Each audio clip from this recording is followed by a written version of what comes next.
Hello and welcome to Outlaw Bookseller. Today it's a long form thematic video, the first one for ages because I haven't been well enough. If you're new to the channel, welcome aboard. Yes, this is a clickbait video, but it's really just an excuse to show you some absolutely beautiful books in one little subgenre. So, science fantasy. Now, science fantasy was a commercial term. It was also a magazine title from the 50s to the early 60s, and the magazine Science Fantasy then became Impulse, SF Impulse. It was a British magazine, and Science Fantasy is where Michael Moorcock first published the Elric stories. So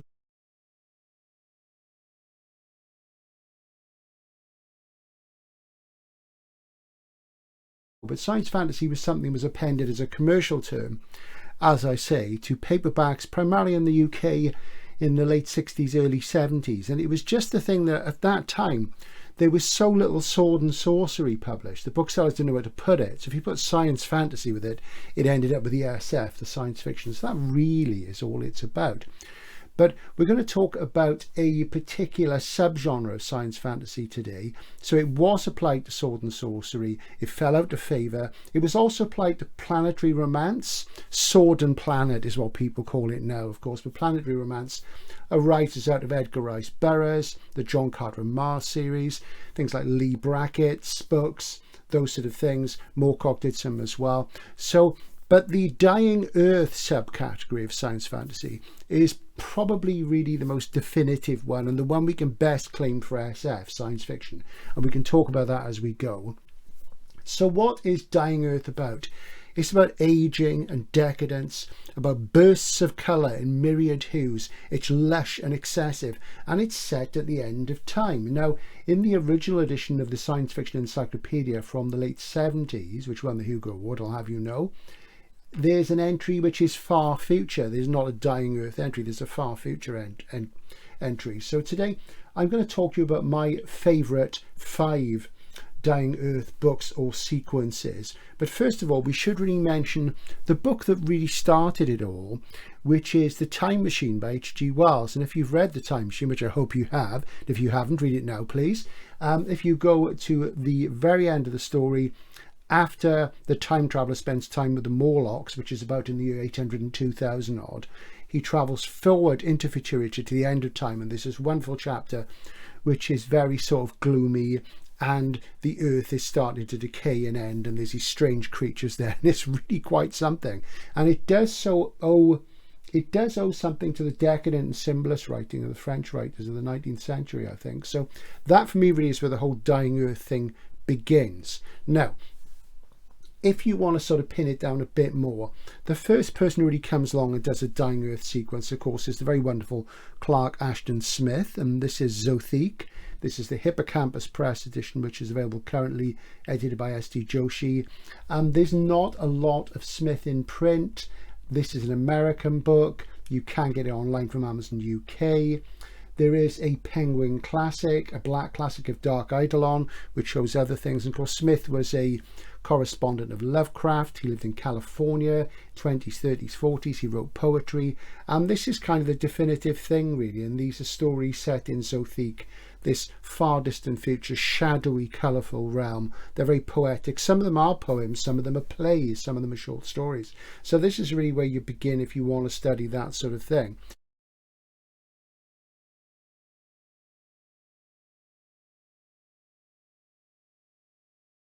When you got to 1950, his very first book, Jack Vance's The Dying Earth, which is like a collection of tales where the baton of story is handed from one character to another, is really where the lush decadent comes out. So Smith really isn't light and shade, he's more shade and colour. And of course he was a weird tales writer, and he too was inspired by the fin de siècle decadent movement, primarily French. And if you're interested in that, Brian Stableford did lots of work translating those sort of things for Daedalus. A lot of the characters are damned and doomy, and it is great stuff. But when you get onto Vance, it's slightly different. There's a kind of irony going on there. It's at arm's length, and the books are most blissed out in their languid and sensual manner, and his unique nomenclature, his way of naming characters and things, is a key marker of his imagination. He's a stylist above plot any time. And this is where we should talk about magic. Well, are we talking about fantasy, the supernatural, i.e. magic, or are we talking about science? Well, in Dying Earth narratives, the two things are kind of confused and mixed up and mashed up. Really, I think it depends on the individual book or story. What I would say is that the magic in these books is mostly science, but people have forgotten that it is science, or they've discovered magic as a real thing and they've codified it and it's become a science. It still feels like magic, but because there's rules and because it works and it's no longer a supernatural thing, it's access to other realms or what have you scientifically, it really is science. So my take on it is that science fantasy in the Dying Earth sense a lot of the time is actual science, but it's disguised as magic. And I think I mentioned in a video recently where I reviewed the Strugatsky brothers, Monday Begins on Saturday, where they look at it that way as well. And Adam Roberts points out in his introduction to the Gollancz edition how real magic doesn't have rules. It's just the impossible and the supernatural. Anything that has rules in a system is basically science. And I think that's a good rule of thumb, really. So as I say, in the Dying Earth, there's this wonderful series of vignettes in which the baton of story is passed on from one character to another. So it's wonderfully episodic, and I love that structure. And of course, these are started as magazine things. It's a fix-up. So it's really, really great. And this was Vance's sort of beginning. What an amazing career he had as a prose stylish. And then that is followed by a diptych, 2 novels which form their own sequence, which are the Eyes of the Overworld and Kugel Saga, here in the Underwood Miller editions, which are absolutely beautiful. And I have shown these on the channel, I know, before. I don't think I've shown this one, because this is a fairly recent acquisition. And Kugel the Clever is this trickster character, and he is sort of quite witty, really, and he's a bit of a rogue. And I say these are beautiful editions. And behind me here, I'll show you later on, there are, let me just have a quick look, there are some of the Grafton editions from the 1980s, which I remember selling. I'm very, very fond of. I'll give you a quick view of those now. So we're surrounded by Dying Earth books here, you know. It's very, very decadent and louche. So there we go. Absolutely love it. I think you'll agree that's completely gorgeous. I love that pink. It's great stuff. But just to give you a flavour of what Vance's prose is like, really, Kugel and these all together are kind of picaresque novels. The picaresque form was a form which came up in Spain way back in the sort of 15th, 16th century, and it is from the birth of the novel as a form.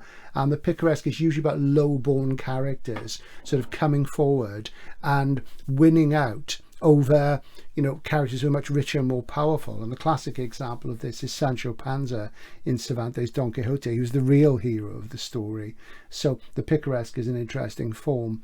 So it is implied in the text of these, as I say, the magic is based on this forgotten science, and the magic itself is thinning the space between the worlds. It is all dissipating and is part of the general malaise as the earth dies and the sun could go out at any moment, and the characters are all aware of this, and they're very funny and amoral. So I'm going to conjure now, roughly from memory, a typical statement from a magician from Vance's Dying Earth, and this is the sort of language you get.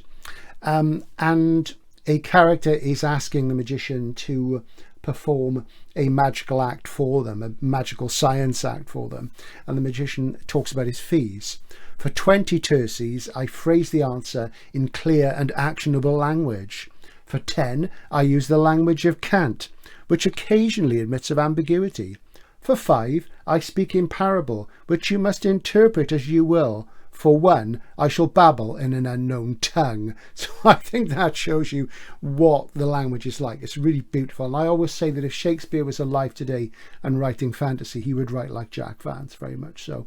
Something to look at on the channel, there's a video about the works of Michael Shea, who did a sequel to The Dying Earth with Vance's own permission, which is called Quest of Symbolists, but it's not related to the others. It has Kugel in it. It's not a sequel to Dying Earth. It's a sequel to The Eyes of the Overworld, but it's different to this and doesn't really fit in, so it's not canonical, but it was authorized. So that's an interesting one to watch. There is quite a bit about Vance on the channel, but there will be more to come because I want to reread some more of the SF.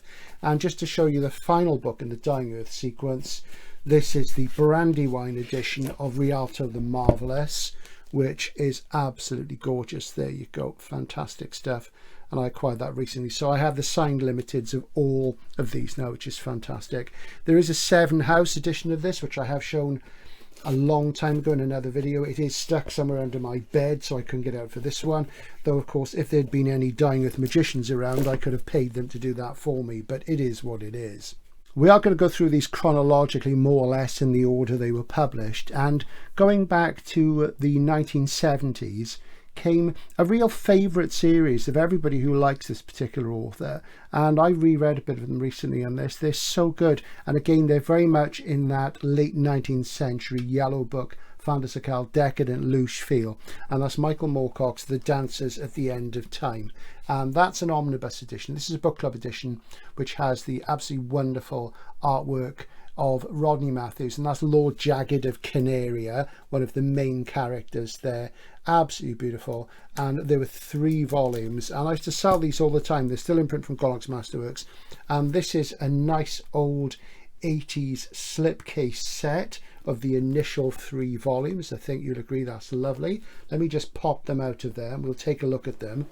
And these are part of the Eternal Champion sequence, as are all of Moorcock's books, and I will talk about them at some length. There's going to be a series of Moorcock videos. I've been asked by Jules Burt to do some things on how to read Moorcock, because there are ways to approach it, and that was my job in the mid-80s, telling people how to read Michael Moorcock. I used to spend hours and hours doing it in bookshops, because the publishing was very confusing then, and it's still quite a confusing series to get an entry into. But these have a sort of time machine element as well, because the central character, Jerrick Carnelian, he travels from a very loose, decadent, comfy, cozy end of time milieu to the late 19th century, where he falls for a lady called Amelia Earhart, who's a bit like a Wellesian sort of character. She reminds me a lot of the lady commercial in Christopher Priest, The Space Machine, which actually came a few years later. And this is the first one of the books, An Alien Heat.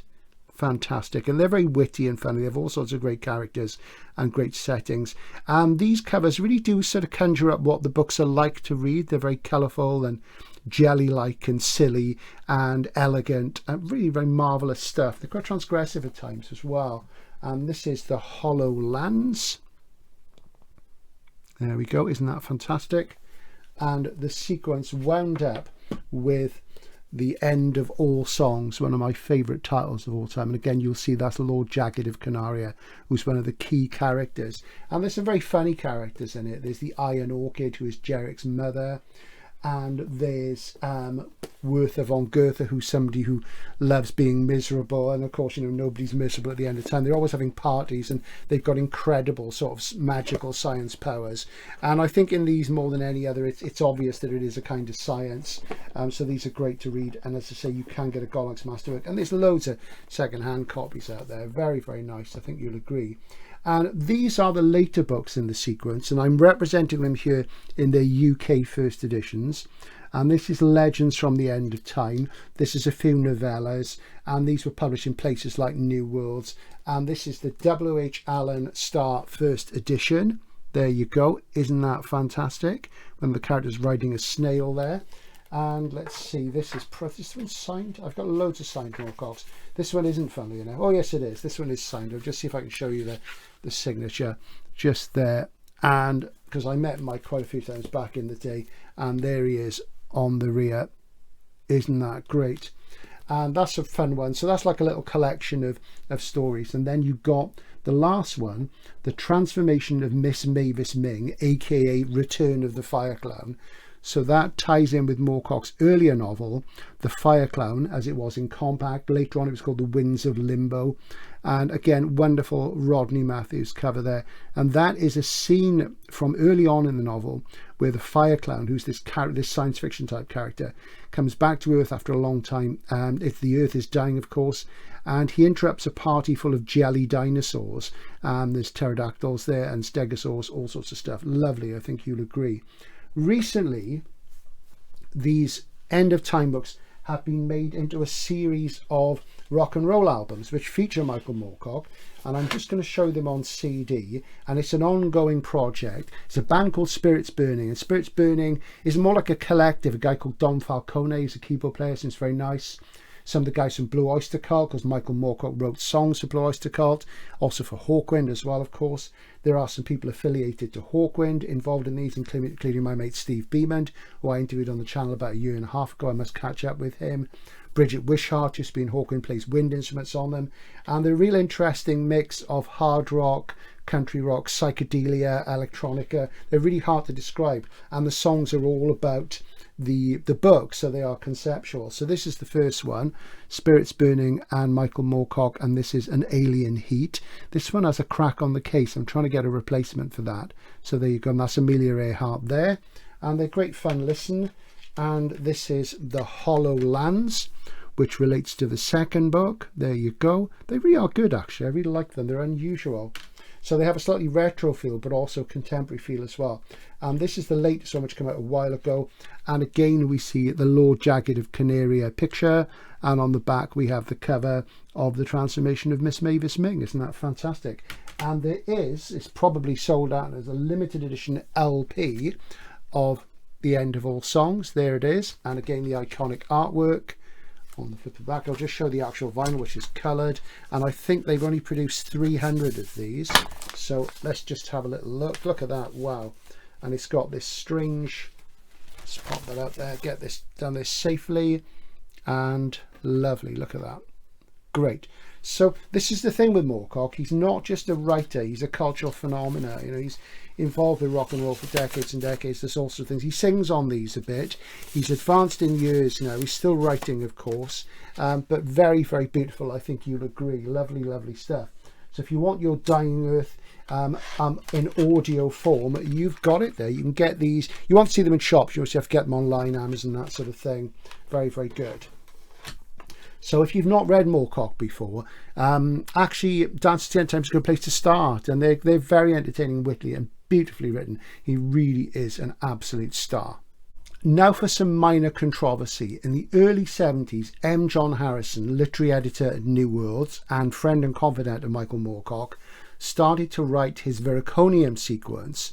And these are the first two volumes of the Vericonium sequence, The Pastel City and A Storm of Wings. Pastel City came out about 72 and Storm of Wings was a bit later. And Mike's not that keen on this one now. He doesn't like it because he thinks the trouble with the book is that it's all about reader identification. Tagir's Chrome is the central character, who is a warrior who lives in an ivory tower, who thinks he's better at poetry than sword play, and his kingdom is being invaded. And hold on, are these really Dying Earth books? Well, Vericonium, when and where is it? It's definitely in the future, or is it in the past? I'd say it's in the future. It's deliberately ambiguous, but they have the running down feel of entropy, which is a marker of new wave SF, and is something that N. John was very big at, and Moorcock was big on as well. And people often stumble over these because The Pastel City is not that unusual a book. It's very elegantly written and beautifully written, but it doesn't deliver the high strangeness that you hear about when you read M. John. It just delivers a kind of languid, Peakian feel to it. This develops more in A Storm of Wings, which is quite a difficult book to get through, and it comes at a point where M. John is refining his style, and he used fantasy really as a mask for realism. He is much a critic of a certain type of fantasy reader, as he is a critic of his own characters. And if you look at the interview I did with M. John on the channel, he talks about this. And Vericonium goes from being arguably a far future SF venue into something which is a little bit more contemporary and urban and weird. If anything, Vericonium is a distorted reflection of a self-delusional readership of ourselves, of the writer himself, a self-deluding vision of the real world. So often what M. John is doing, he's writing about the urban spaces of the UK which surround him, and it's really, really fascinating. Now, Vericonium, or Uriconium, was a Roman town near Wroxeter in Shropshire, and that's where M. John grew up. So it's a reflection of his interest in the local landscape and also the influence of Mervyn Peake upon him as a reader and a writer. A Storm of Wings, structurally in terms of its plot and story, is very similar to The Pastel City. Both are about Vericonium being invaded and Tagir's Chromis and his chums coming up and defeating them. But A Storm of Wings is more challenging and abrasive than The Pastel City. And the insect invaders have this subjective viewpoint that meshes with the viewpoints of the characters of Tiguis Chromis and all his mates. And this is rather like the merging of characters to represent schizophrenia in Anna Kavan's Ice. And it's a very advanced book. And he wrote this with a typewriter balanced on his knees behind the counter of Savoy Bookshop in Manchester, and that's how he wrote it. He told me that himself, and it's quite something. So these are interesting books, but they don't go right into the deep heart of Viraconium. That comes later. By the early 1980s, M. John was pretty happy with this style and was producing his best work, or amongst his best work, and he hasn't ceased to produce his best work since. This is really when he took off around about 1980, and he produced 2 more Viraconium books, and this is In Viraconium, absolutely wonderful novel. And this is more like Brian Aliss's Malassia Tapestry. You really get lost in the language, and it's absolutely fantastic. And what you see in this book and in Viraconium Nights, which is a sequence of short stories, is things fall apart as the writer and the reader emerge from the far future fantasy of Viraconium to realise that it's actually just a representation of our world as we come down from a strange state of consciousness. And the stories in here are absolutely wonderful, particularly things like The Luck in the Head, which is absolutely brilliant, and The Lamia and Lord Chromis, and The Lamia and Lord Chromis. And ultimately the final story, A Young Man's Journey to Viraconium, which is a first-person narrative of a young man travelling to the city and thinking how he's going to cope with it. And later on, M. John rewrote this, and he changed very little. He just changed Viraconium to London, and it became A Young Man's Journey to London. He spent a lot of time in London as well, 60s and 70s. So it really is a way of looking at the psychogeography of the city, of urban spaces, of the decay of the city and its innate strangeness with its weird characters on street corners and back alleys. So Viraconium is a really metaphoric work and most challenging works of science fantasy, and I think they're absolute genius. The books are also about M. John's journey as a writer, and just as an adjunct, this was one of a few Gollancz graphic novels that Gollancz did in the late 80s. They never really took off. I think they only did 2 or 3.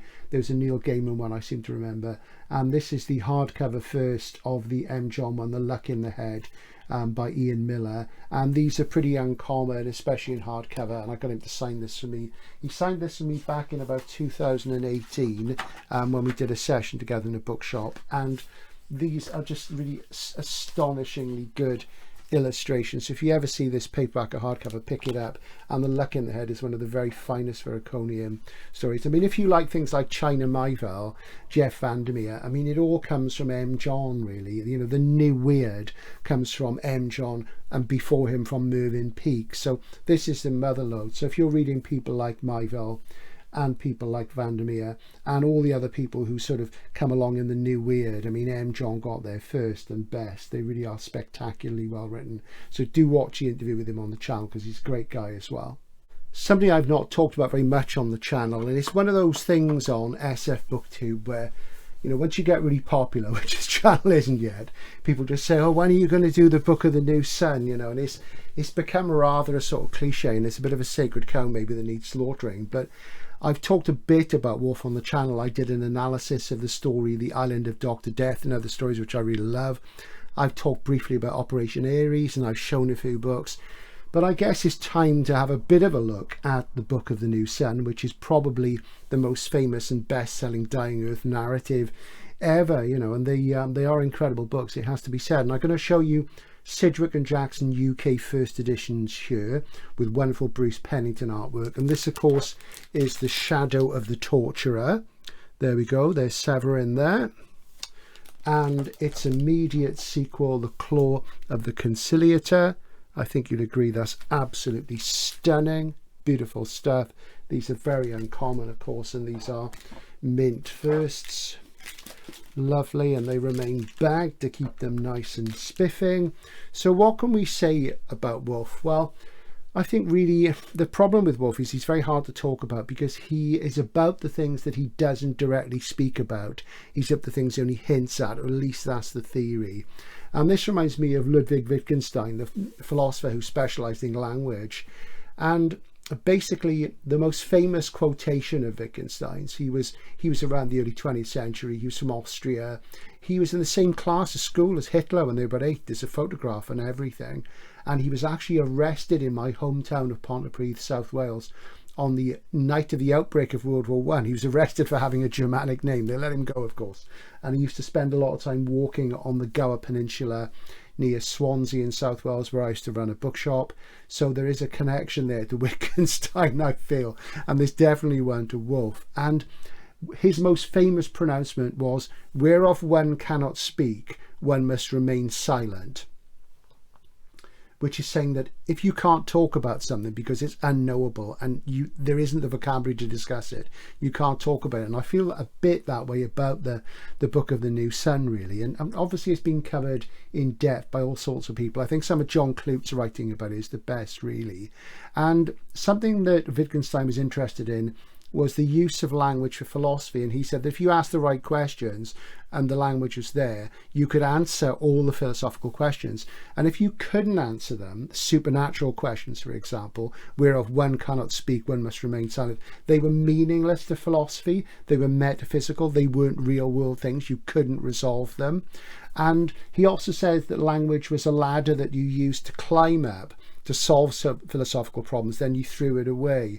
And all this is in his book, the Tractatus Logico-Philosophicus, which he carried it around in his knapsack on his back when he was a soldier in World War One. So he was in the trenches with this amazing work of philosophy in the back. I've read it and it's so difficult to get through, but it's all about language. Now, science fiction, of course, is secular, and the Book of the New Sun is SF. We know because the towers are spaceships and what have you. And it really does have that science fantasy feel where it does have the feel of sword and sorcery. And it's couched in those terms, but it's actually SF. And this becomes clear as you go through the narrative and then into its sequels. Now, what's interesting is Severian, the central character, the torturer, to me refers specifically to Severin, the tortured character in Leopold von Sacher-Masoch's book Venus in Furs, which is where the term masochism comes from.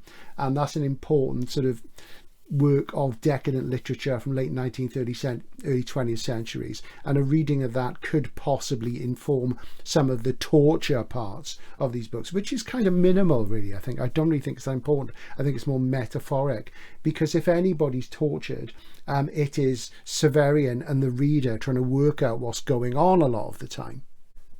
One thing that's very apparent in the Book of the New Sun is that Severian, in some ways, he's a bit like Campbell's Hero with a Thousand Faces, except he's not. He's more specific and subjective than that. He is a Christ-like figure in many ways, and he's also like Apollo as well. And he's this apparent orphan and pariah who rises to become dominator of his society. Autarch, which literally means authority. And here we have first editions of The Sword of the Lictor. Again, beautiful Pennington jacket artwork, I think you'll agree. And the fourth book in the sequence, The Citadel of the Autarch. Now, I do have The Earth of the New Sun, the fifth one, but I've got it in a horrible paperback. And quite frankly, couldn't be bothered to show it because it's so unpleasant. I'm looking for a hardcover first. Quite a hard book to find, actually, it has to be said. So, this comparison there to Apollo, he's like a pagan variant of Jesus. He's going to bring the new sun to earth. And will he be fit to do so in The Earth of the New Sun, the fifth volume? So what do people think about it? I mean, I have very ambiguous feelings about them. I think sometimes they work, sometimes they don't. And I think a while ago, Matt at Bookpill did a video about them. And you could probably talk about them for hours. And maybe one day I will if you ask me enough. But I think Kim Stanley Robinson called Woolf an employer of the slingshot ending, where the protagonist's goal is sometimes hidden from us at the end of the narrative, and it keeps us in a state of sublime suspension. And it's a bit like the much vaunted sense of wonder of Golden Age SF, of conceptual breakthrough and paradigm shift, where we just get blissed out of the wowness of it all. And, that is a good point. I think Kim had a very good point there, and he's a very good critic, Kim Stanley Robinson. Another thing we should mention as a side is the Jewish cosmogony and cosmology being applied to these. That's not something I know enough about to really say. But, sometimes I think, is Woolf just showing us the Emperor's new clothes? is the sum of the parts lesser than the effect it has on readers? And, you know, people who love it just seem to revel in its mysteries. And I think maybe that's what it's for. And in that sense, it's almost biblical. And, you know, it does have a certain hold upon our culture. Ultimately, I think John Clute says that Woolf never speaks directly, only the story does. So I think if you look at my analysis of the Island of Dr. Death and Other Stories from the Island of Dr. Death and Other Stories and Other Stories, then you begin to see what that means. And, you know, the message is hidden between the lines. Or, you know, was he just having us on? Was it The Emperor's New Clothes? It's a, you know, it's a fascinating, paradoxical book to read through, and one day I'll go through the lot again. I've read the first one twice. I need to read the others again, so maybe when I do that we'll do something bigger. So there's a little look at the more popular Dying Earth far future venues which have hints of sword and sorcery, which arguably is science fantasy.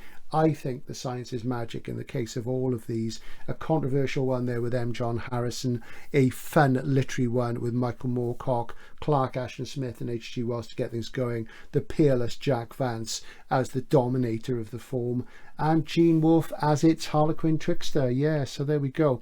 So it's an interesting area. Let me know about other Dying Earths. There's other ones out there, of course. Philip Jose Farmer's Dark is the Sun, A. Van Vogt's Book of Ptath. You know, there's other ones out there. Let me know which ones you've read I didn't mention. I've probably got them, but they're sort of dotted around. But I would love to know about your Dying Earths and your feeling about the whole question of science and fantasy. But before you do that, watch my videos in the Elements of SF series, particularly the third one, where I talk about the difference between fantasy and science fiction and the natural and the supernatural, because that's fairly key. Well, I've managed to get through this without coughing and spluttering. I am feeling a lot better than I was, so that's good news.